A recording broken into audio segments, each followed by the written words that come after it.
सबसे बड़ी खबर पर इमरान प्रतापगढ़िया ने खोली मोदी के नए घर बनने की घोषणा की पोल। जो सरकार अपना चलाया हुआ 2000 का नोट 7 साल नहीं चला सकी, हमसे 70 साल का हिसाब मांगती है। मेरा बहुत भावुकता के साथ देश के प्रधानमंत्री से सवाल है, कई उजड़ते हुए मकानों और बेघर होते हुए घरों को देख करके आपको नींद कैसे आती है, आप सो कैसे पाते हैं? मेरा सवाल है इस देश के प्रधानमंत्री से, या तो लोगों के घरों से उजाड़ना बंद करिए या फिर करोड़ों मकान बनाने की झूठी घोषणाएं करना बंद करिए। ताकत का नशा अक्ल पे हावी है तुम्हारी, तुम देख ना पाओगे जो हम देख रहे हैं। किसी एक दिन अपनी किसी मजदूर की तरह अपनी दिन भर की दिहाड़ी लेकर के बाजार जाइए और अपने बच्चों के लिए राशन खरीदिए, तब पता चलेगा कि महंगाई कम हो रही है या नहीं हो रही है। यहाँ बैठ करके बड़ी बड़ी बातें करना आसान है, ये चूनर धानी भूल जाते, ये पुरवा की रवानी भूल जाते, जो आकर 4 दिन गांव में रहते तो सारी लंतरानी भूल जाते। दोस्तों, आपने सुना, जो सरकार देश के नागरिकों से वादा करती है, हम हर गरीब को एक नया घर बनाकर देंगे, वहीं सरकार जीतने के बाद उन्हीं घरों पर बुलडोजर चलवाती है और कहती है ये सभी जगह अवैध थी।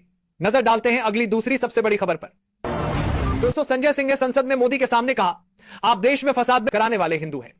फसाद कराने वाले हिंदू हैं, हम सौहार्द फैलाने वाले हिंदू हैं। ये बुनियादी फर्क है। आपके मुसलमानों के घर में सीसीटीवी का कैमरा लगाएंगे, कौन नमाज पढ़ रहा है, कौन नमाज नहीं पढ़ रहा है, कौन मुसलमान है, कौन मुसलमान नहीं है। आपने मान्यवर ऐसे ऐसे प्रावधान इसमें रखे हैं जो बड़े अजीब है, जो अपने आप में ये बताते हैं कि आपकी मंशा सिर्फ देश में झगड़ा कराने की है, नफरत फैलाने की है, फसाद कराने की है। आपकी मंशा कहीं भी मुसलमानों का या किसी वर्ग का भला करने की नहीं है। 12,000 करोड़ की आमदनी की चिंता है आपकी, करोड़ों मुसलमानों की चिंता है आपको। एक अपने दोस्त को पकड़ के लाइए, नीरव मोदी को 20,000 करोड़ वसूलिए, 12,000 करोड़ वसूल दीजिए, 8,000 करोड़ आपके पास रखिए, 8,000 करोड़ का आपको मुनाफा होगा, 12,000 करोड़ आपको दे दीजिए, करोड़ों मुसलमानों का भला हो जाएगा। तो क्या फसाद कराने के लिए फिर से कागज मांग रहे हैं? फसाद कराने के लिए आप फसाद कराने के लिए कागज मांग रहे हैं। दोस्तों, संजय सिंह सर ने बिल्कुल सही कहा, बीजेपी सरकार सिर्फ देश में फसाद कराती है, हिंदू मुसलमान कराकर देश को आपस में बांटती है।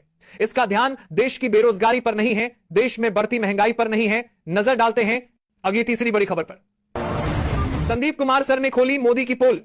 ये कैसा देश है? गरीब अगर लोन लेता है उसके लिए दूसरे नियम। अगर एक गरीब आदमी 1 लाख का लोन लेता है, 50,000 का लोन लेता है, तो उसके घर बैंक के अधिकारी पहुंच जाते हैं, कॉलर पकड़ के उससे बैंक का लोन वापस लेते हैं। दूसरी तरफ ऐसा होता है कि अगर 5,000 करोड़ 10,000 करोड़ का कोई लोन लेता है तो उसका हाथ पकड़ के विदेशों में भेज दिया जाता है। मुझे भी ये लगता है कि लोन 1 लाख 2 लाख का ना लेके 1-2 करोड़ का, लाख करोड़ का लोन लो, फिर उसमें छुटाने की भी जरूरत नहीं पड़ेगी और सरकार भी हाथ पकड़ के बाहर लेके जाएगी। आप कहते हैं एक भारत श्रेष्ठ भारत, एक भारत बनेगा कैसे? 14 प्रधानमंत्री हुए हैं, 67 साल के कार्यकाल में 55 लाख करोड़ का कर्जा लिया। पिछले 9 सालों में प्रधानमंत्री मोदी जी ने लगभग 100 लाख करोड़, 3 गुना ज्यादा का कर्जा लिया हुआ है। तो $1 मोदी जी के आने के पहले 58 रुपए के आसपास, 54-58 रुपए के आसपास हुआ करता था। आज ये 80 रुपए पार कर गया है। तो मोदी जी ने कहा था कि 2 करोड़ के आसपास रोजगार देंगे, रोजगार कहा गया। 45 साल में सबसे ज्यादा अनएम्प्लॉयमेंट है, सबसे ज्यादा अनएम्प्लॉयमेंट। तो कैसे एक भारत श्रेष्ठ भारत बना पाएंगे? सच है, अगर कोई गरीब आदमी लोन लेता है तो उसको बैंक के कर्मचारी घर से उठाकर ले जाते हैं, और अगर वहीं कोई अरबपति लोन लेता है तो उसको बीजेपी सरकार देश से भगा देती है, उसका बीजेपी सरकार आती है। यह सरकार सिर्फ अरबपतियों की सरकार है, इसको गरीब से कुछ लेना देना नहीं।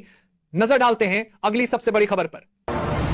दोस्तों, हमारे एक बिहारी अंकल ने मोदी और नीतीश के 10,000 वाले फायदे की खोली असली पोल। 10 रुपया उसील करके आता, 10,000 दे करके अब वोट खरीद रहे हैं लेडीज लोग से।